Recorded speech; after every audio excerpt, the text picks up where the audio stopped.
Hello class 6 CBSE students. अगर कोई घटना रिसेंटली घटती है तो आप कैसे जानते हो उसके बारे में? ऑफ कोर्स न्यूज़पेपर से, टेलीविजन से। अब मान लीजिए कोई घटना अगर 20 से 30 साल पहले घटी हो तो ऑब्वियसली आप अपने पेरेंट्स को पूछोगे या ग्रैंड पेरेंट्स को पूछोगे, क्योंकि उनके आंखों के सामने वो घटना घटी थी। अब अगर कोई घटना 2000 साल पहले घटी हो या फिर उससे भी पहले, तब आपको कैसे पता चलेगा उसके बारे में? ऑब्वियसली उस समय तो न्यूज़पेपर्स, टेलीविजन्स थे नहीं, आपके पेरेंट्स भी नहीं थे, ग्रैंड पेरेंट्स भी नहीं थे, तो उतनी पुरानी घटना के बारे में आपको पता कैसे चलता है? तो इसका मतलब सीधा है कि हमको अपने पास्ट के बारे में जानने की इच्छा होती है और जानना भी चाहिए। हमको ये जानना चाहिए कि जो चीज़ें आज घट रही हैं उनका बेस क्या है, वो कौन सी घटनाएं हैं जो पास्ट में घटी हैं, जिन चीज़ों का इफेक्ट आज पड़ रहा है। इन सिंपल वर्ड्स हमको पढ़ना चाहिए हिस्ट्री के बारे में। तो चलिए स्टार्ट करते हैं आज से एक नया सीरीज, क्लास 6 की history from NCERT book our past part 1 following the CBSE curriculum. तो आज हम करेंगे इंट्रोडक्शन का पार्ट। तो सबसे पहले चले आइए आप पेज नंबर 2 में आपके बुक के, जहां पे आपको इंडिया का फिजिकल मैप दिख जाएगा। बेसिकली ये इंडिया का मैप हम नहीं कहेंगे, हम लोग ये बोलेंगे कि इंडियन सब कॉन्टिनेंट का फिजिकल मैप आपको दिखेगा। अब देखिए, अर्ली ह्यूमंस जो थे उनको क्रॉप्स उगाना नहीं आता था, वो खेती बाड़ी करना जानते नहीं थे। ये लोग फूड गैदर करते थे, जहां से जो भी फ्रूट उनको मिल जाए या रूट्स ऑफ प्लांट्स उनको मिल जाए उसको इकट्ठा करते थे और फिर उसको खाते थे। बाद में धीरे धीरे जब उन जगहों पे जहां पे वे रहते थे वहां पे फ्रूट्स, प्लांट्स ये सब कम होने लगे, तब धीरे धीरे उन्होंने सीखा कि एनिमल्स को कैसे मारना है। अब इस मैप में गौर से देखिए, क्या आपको नर्मदा रिवर दिख रही है?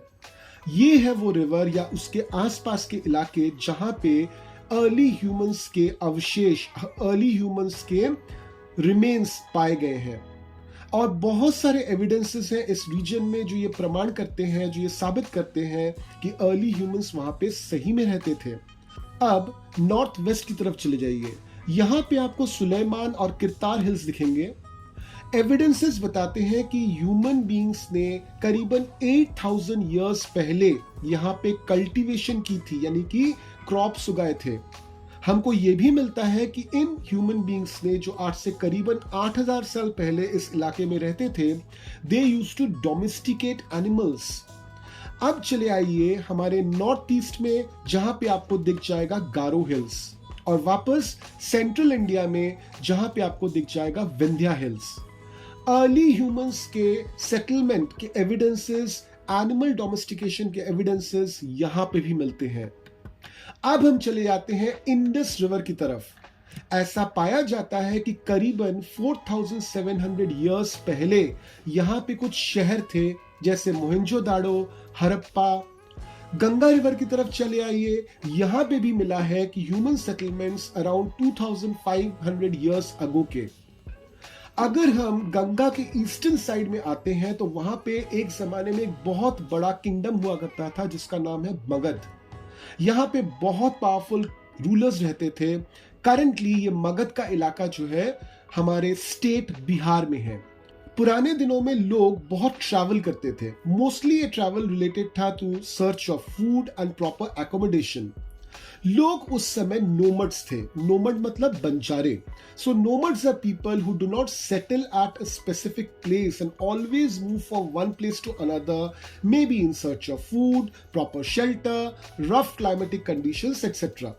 धीरे धीरे लोगों ने अपनी नोमैडिक लाइफ छोड़ी, क्योंकि उनको समझ में आ गया कितना भटकेंगे, तो वो धीरे धीरे एक जगह पे सेटल होने लगे। जनरली ये सेटल हुए नदी के किनारे, और वहां पे इन्होंने एग्रीकल्चर सीखी और बाद में जाकर उन्होंने एनिमल रियरिंग सीखा। और जब एक बार वो सेटल हो गए एक इलाके में, तब दूसरे इलाके के साथ उन्होंने स्टार्ट किए अपने बिजनेस रिलेशनशिप्स। अब हमेशा ये ट्रैवल जो होता था ये बिजनेस की वजह से नहीं होता था, कभी कभार एडवेंचर की वजह से भी होता था, क्योंकि लोगों को खोजना था आसपास की जगहों को। और जब एक जगह के लोग दूसरे जगह के लोगों के साथ इंटरेक्ट करने लगे, तब उनके बीच में शेयरिंग होने लगा, टूल्स का, म्यूजिक का, लैंग्वेज का, फूड एक्सेट्रा का। ये जो शेयरिंग है, ये जो एक दूसरे के साथ इंटरेक्शन है, जिसके वजह से उस समय के कल्चर्स एक दूसरे के साथ मिले, इसको होने में करीबन हंड्रेड्स ऑफ इयर्स लगा होगा।